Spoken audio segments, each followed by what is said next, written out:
Are you the one who's having an interview around and you're still confused about how to introduce yourself in the interviews?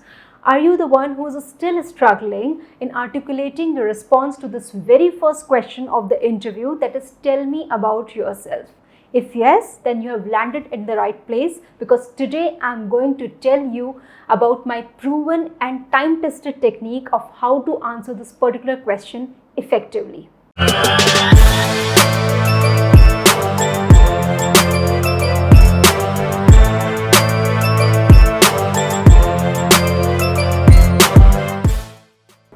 Hi, I'm Harsha Sharda, and today I'm going to take you through my step-by-step structured approach, which is logically sequenced and organized, and that is going to captivate the attention of your interviewer in the very first place. Now, why I'm so confident about this particular theme? It is because I have personally coached my several hundreds of students for their interview process, and this very technique has helped them to go through their interviews successfully in big corporations. So today I'm going to unpack this whole structure only for you, and it is very valuable exercise that you can ever do for interview. So get your pen and paper and your notebook in place and start with me. So let's begin with a step-by-step process. Now, the first thing that you need to tell in the interview is, of course, your name. But how you're going to tell your name?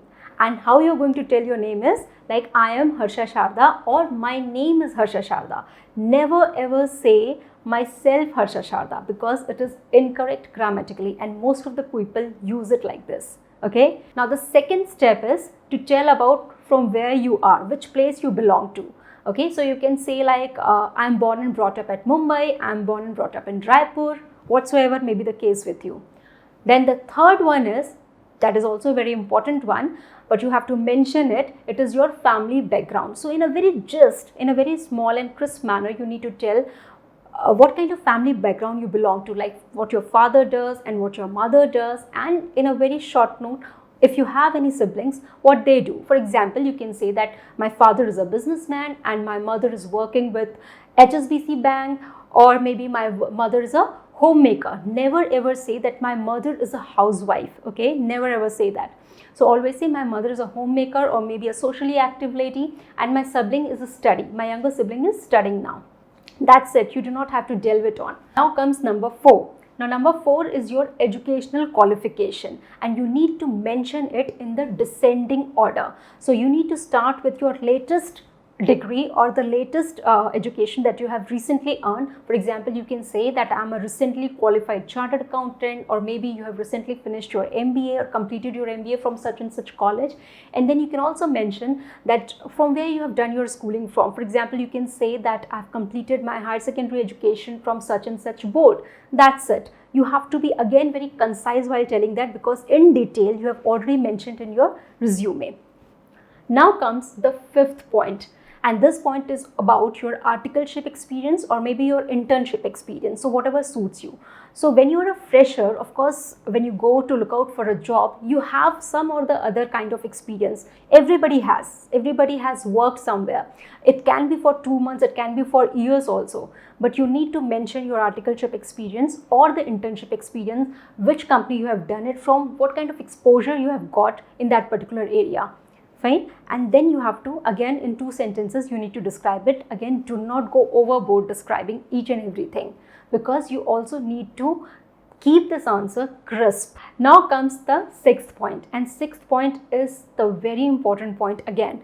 Now, why it is so important is because it is about your personality traits. You need to tell here that what kind of person you are and what kind of personality do you carry. Now, what kind of person you are depends on what kind of behavior and actions you demonstrate in front of people and in your personal life as well as your professional life.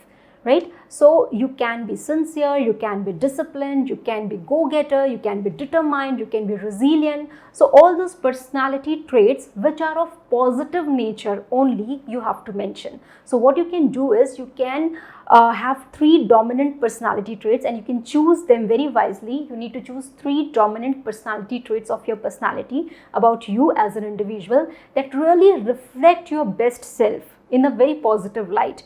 Okay, so examples I have already told you: resilient, proactive, hardworking is not done because it's very cliche. Okay, so you can also mention discipline, all these things, but it has to resonate with your individuality. That is very important, that you cannot just copy paste it from some other person, or you cannot just copy paste it from Google because it's looking good and you just add it, because later on you need to describe about it also in the upcoming questions. Now comes point number 7, and that is of skill set. Now, as an individual, what kind of skill sets you have earned over the period of time during your school, during your college, during your work in your internship, you need to mention over here.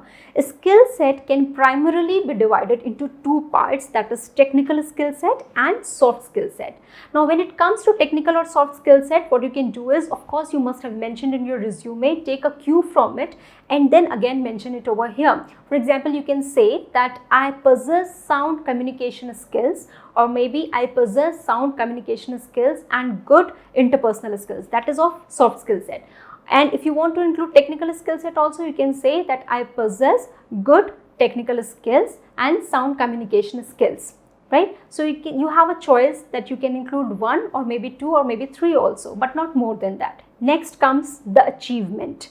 Now here with achievement, I mean to say that any profound achievement that you have earned during your school or during your college life. Of course, you have already mentioned the list of your achievements and accolades that you have earned throughout the period in your resume. You do not have to say them all.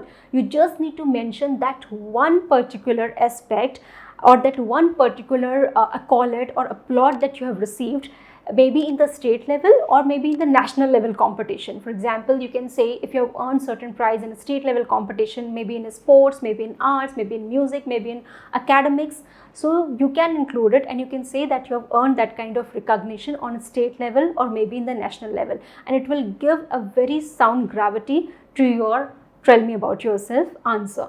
Now the point number 8 is hobbies and interest.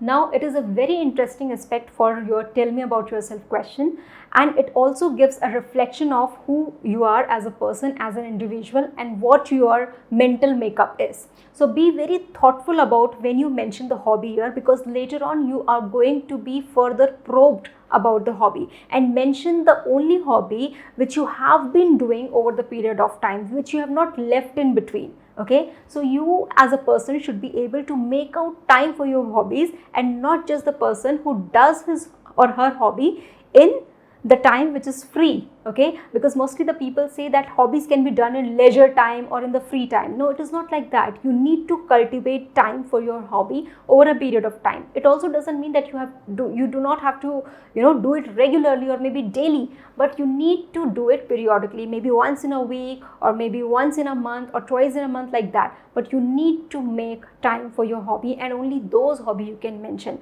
For example, whatever it can be, dancing, reading, music, gardening, whatever it is just fine, but you need to be able to tell further about your hobby in the later questions. That you need to keep in your mind. Then comes the last point and the most important one, because it ends this particular theme, and this point is about motto or aim. Now why it is important to include this is, we do not want to end this whole thing, this whole answer very abruptly, because usually people start or open their answers really well, but when they end it, they do it so abruptly in nature that the interviewer do not have an idea that you have already done with your answer. Okay, so the ending should be as good as opening. Keep it in that mind. Now what you can do here is, you can share your mantra of life, or maybe your belief system, one of your beliefs, one of your core beliefs, one of your very core values. You can share that with the interviewer. So you can say that I believe to do to others what I want others to do unto me. Okay, so you believe in this kind of saying. Or maybe what you can do is, you can borrow the quotation of some renowned person which you are really influenced from. For example, you can take the quotation of Mahatma Gandhi, and you can say that I firmly believe, as quoted by Mahatma Gandhi, that be the change you want to see in the world. So you can do both ways. Even you can share your own belief, or you can borrow the belief of other renowned person, but whosoever belief you borrow, always mention their name. Always say as quoted by. Okay, so as quoted by Mahatma Gandhi or as quoted by APJ Abdul Kalam. Okay, and this is how you do a very good ending to this particular question. Fine. So let's have a quick recap. Number one, of course, your name. Second is your place, the place you belong to. Third is your family background. Fourth is your educational qualification. Fifth is your internship experience. Sixth is your personality traits. Seventh is your skill set. Eighth is your achievement. Ninth is your hobbies and interests. And last and 10 is the motto of your life or the mantra of your life. And this is how a wholesome and influencing answer comes into place. And when you deliver this kind of answer, which is such a wholesome in nature, which exactly provides the interviewer the information that he seeks out or she seeks out for, then and there you leave a good impact. I'm sure that this theme will certainly help you, as it has helped my several hundreds of students to land their dream job. With this, I want to end this video, and I would like to have your questions in the comment box. If you really want me to answer any, I'm more than happy to answer all of them, but please mention in the comment section. And stay tuned and keep watching this space for more videos in future. Thank you.